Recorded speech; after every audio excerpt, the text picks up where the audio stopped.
comecei na Baixada, no interior, né? Eu nasci lá na Baixada de São José. E lá eu já comecei, já aprendi o tambor, né? Porque o meu tambor, esse tambor que eu vivo hoje, esse trabalho que eu vivo, ele já foi criado por família, né? Por avô, meu avô passar por pai, o pai já ficou para mim, pro filho, que eu já vou deixar para meu filho também. Então eu comecei lá, aprendi tambor lá, vim desde pequeno, tambor em casa mesmo, que era do interior, era tambor de promessa que a gente fazia, como uma promessa que hoje eu faço, hoje aqui ainda, no 14 de outubro. E aprendi lá e vim para cá para São Luís e comecei a fazer o trabalho. Meu pai faleceu, deixou o trabalho para mim fazer, que ele fazia lá, né? Era diferente um pouco, porque no interior na época era diferente daqui, mas a gente está seguindo a regra ainda, de não deixar quebrar essa. Aí vim para cá para São Luís e comecei a trabalhar em cima do tambor. O senhor pode explicar pra gente os tambores? Tambores, esse aqui se chama, esse tambor na verdade são dois tambores, ele tem dois nomes. Tem um nome agora que é mais, que mudou muito, né? Agora o tambor mudou de tradição um pouco. Que eles chamam esse aqui de tambor grande, né? E esse ali é o meião, mas o nome desse tambor aqui é bufador, né? Esse aqui, que chama de tambor grande.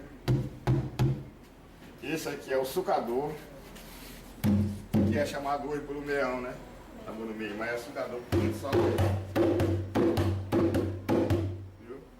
Aí esse aqui chama o crivador. Materiais usados para Couro de boi, esse aqui é couro de boi, esse aqui é couro de boi, esse aqui é o couro de viado.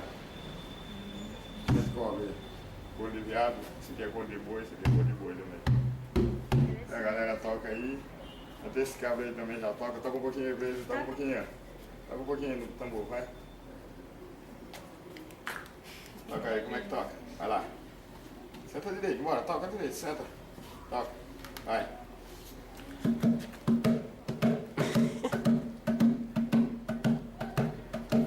Vai que eu vou tocar contigo, vai.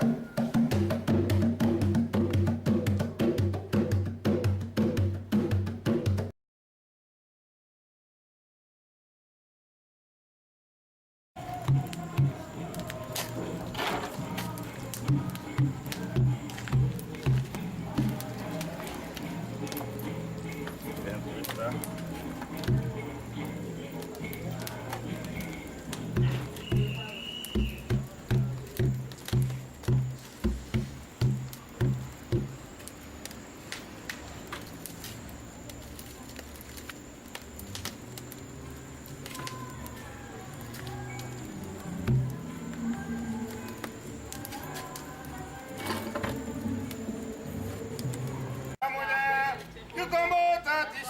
Chega pra roda, mulher. Chega pra roda, mulher. Chega pra roda, mulher. Tambor tá te chamando. Chega pra roda, mulher. Chega pra roda, mulher. Chega pra roda, mulher. Que o tambor tá te chamando. Chega pra roda, mulher. Chega pra roda.